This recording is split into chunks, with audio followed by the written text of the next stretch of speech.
আকাশে কোনো এয়ারক্রাফটে জ্বালানি ফুরিয়ে গেলে যে বিপদ তা কেটেছে 1923 সালে ইয়ার টু ইয়ার রিফুয়েলিং বা মিড ইয়ার রিফুয়েলিং পদ্ধতির মাধ্যমে। 1930-এর দশকে এই পদ্ধতি আরও আপগ্রেড হয়ে এখনও তা সক্রিয়। কিন্তু ধরুন মহাকাশে কোনো যানের জ্বালানি ফুরিয়ে গেছে, এখন পৃথিবীতে ফিরতে ওই যানে জ্বালানি ভরতেই হবে। তাহলে উপায় কি? মহাকাশে জ্বালানি ভরার এই ধারণা কি কল্পনার মতো মনে হচ্ছে?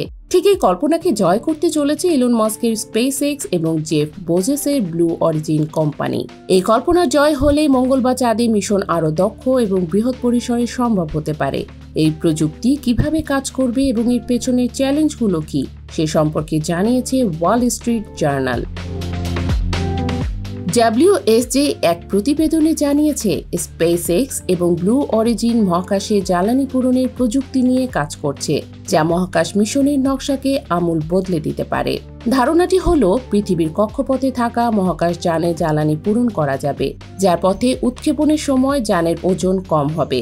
এটি মঙ্গল বা চাঁদে দীর্ঘ মিশনের জন্য আরও কার্গো, বৈজ্ঞানিক সরঞ্জাম বা ক্রু সদস্য বহন করা সম্ভব করবে।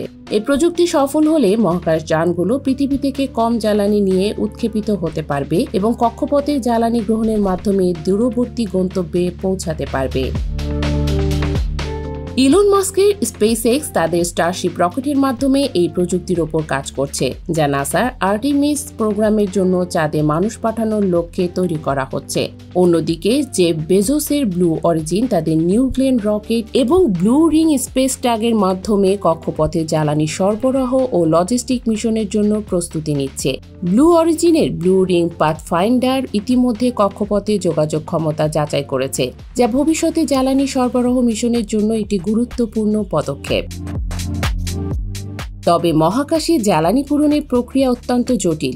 এটির জন্য সুনির্দিষ্ট প্রযুক্তি, নিরাপদ ডকিং সিস্টেম এবং জ্বালানি স্থানান্তরের জন্য উন্নত যন্ত্রপাতির প্রয়োজন। স্পেস এক্সের স্টারশিপ এখনও পরীক্ষামূলক পর্যায়ে রয়েছে এবং সাম্প্রতিক পরীক্ষার এর ওপরের স্তর কক্ষপথে পৌঁছানোর সময় ক্ষতিগ্রস্ত হয়েছে।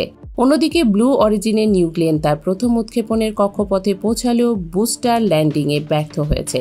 তবুও ব্লু অরিজিনের প্রধান নির্বাহী ডেভ লিম্প এই সাফল্যে উচ্ছ্বাস প্রকাশ করেছেন এবং আগামী বসন্তে আরেকটি পরীক্ষার পরিকল্পনা করছেন। তবে স্পেস এক্স এবং ব্লু অরিজিনের এই প্রচেষ্টা মহাকাশ অনুসন্ধানের নতুন দিগন্ত উন্মোচন করতে পারে। এই প্রতিযোগিতা শুধু প্রযুক্তিগত উদ্ভাবনী নয়, বরং মানবজাতির মহাকাশে পৌঁছানোর স্বপ্নকেও ত্বরান্বিত করছে।